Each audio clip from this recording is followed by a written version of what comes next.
Hey guys, this is Bo. Listen, this guy's been one of my favorites since last season when he had a great match with Chris. I hope you guys liked the interview. Shad Lierley is one of the best. Hey guys, this is Bo. We're back in the Sports Lounge, man. We are coast to coast and we are global. And we cover everything from A to Z in sports. That's why we have Z Sports Lounge. I know it's hard to get, guys. We want to say there's a lot of love going out there right now for the IFL and the UFC, for all the quality fights that are going on. And right now, there was a fight last year that gripped, I guess, the whole world. The whole world saw it. It was when Shad had Chris. And Chris actually came out with the victory, but Shad won a victory, and I think in everybody's heart. We got Shad Lierley on the line right now. How you doing, sir? I'm pretty good. How you guys? Good.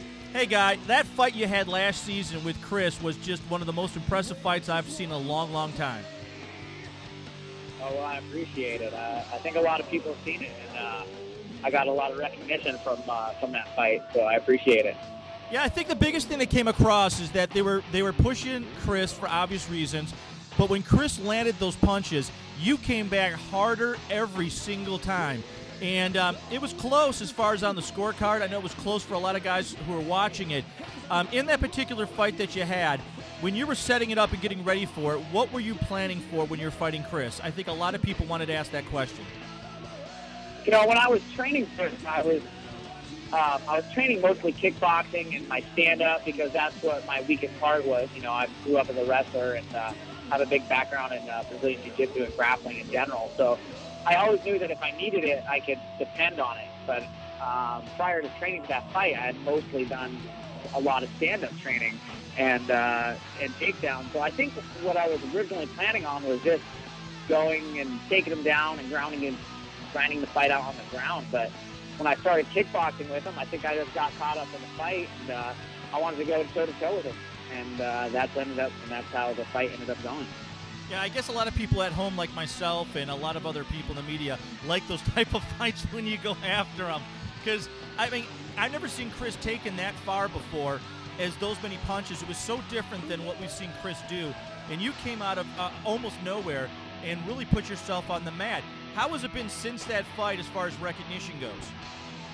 It's been really good, actually. I'm really surprised at how many people have seen that fight. Just in general, not only just MMA fans, but as far as fighters too.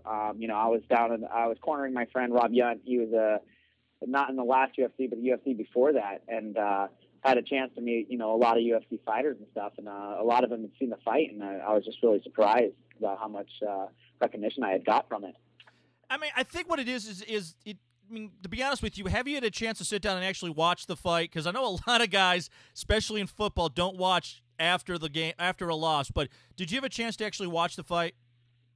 Yeah, I've watched it a few times. You know, a lot of people have wanted, I got a fight. Let's watch this fight. Let's watch the fight. So I've sat down and I've seen it a few times. But yeah, I don't like watching it. Just like a lot of people don't. I can see the mistakes I'm making, and it makes me cringe.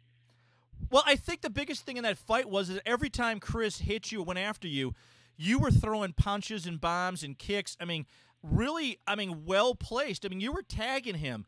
And I don't think he's been hit like that since Bart. And it was very impressive to watch from that standpoint as far as coming forward. Now, this season coming up, what's going on for you this season? April 4th at the Meadowlands in New Jersey, I'm fighting Wagner Fabiano for the featherweight belt.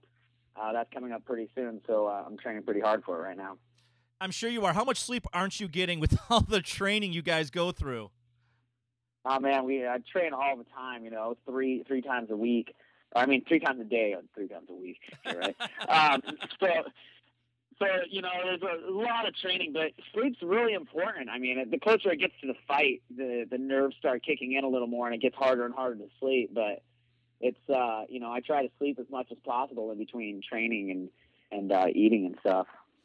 Now, as far as your record go, as far as mixed martial arts, we're always trying to find out new stuff that's going on and stuff, you know, in and out.